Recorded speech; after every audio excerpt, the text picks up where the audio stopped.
American literature becomes increasingly more regional after the 1920s. The center of American literature shifts from the East to the Midwest and the South. Examples are Steinbeck's Of Mice and Men and The Grapes of Wrath.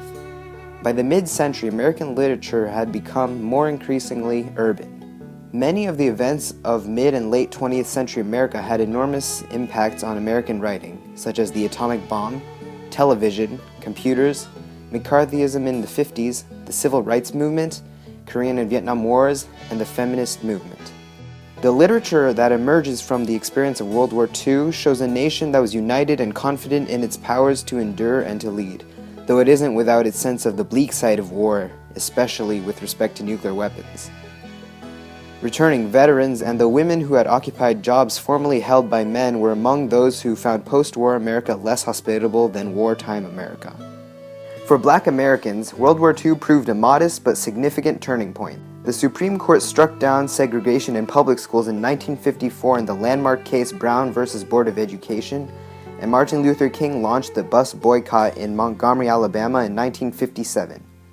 The movement accelerated in the 1960s with landmark civil rights legislation passed in 1964 and the Voting Rights Act of 1965.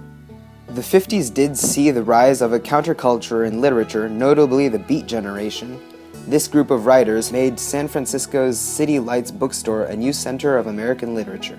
One of the chief characteristics of these emerging novelists was their engagement with the world around them. Regardless of where their work is set, their protagonists are fiercely involved with their world, frequently at odds with it and always in search for their own identities and at odds with a world that tries to dictate that identity to them.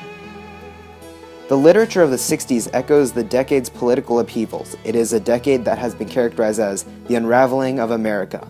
It is a decade marked by civil rights marches and the assassinations of Black American leaders Martin Luther King Jr. and Malcolm X, two progressive Democrats, President John F. Kennedy and his brother Bobby Kennedy, and an assassination attempt of a racist Southern governor, George Wallace.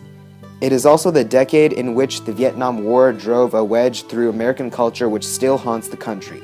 Feminism emerges in the 1960s as a powerful emancipatory movement for women.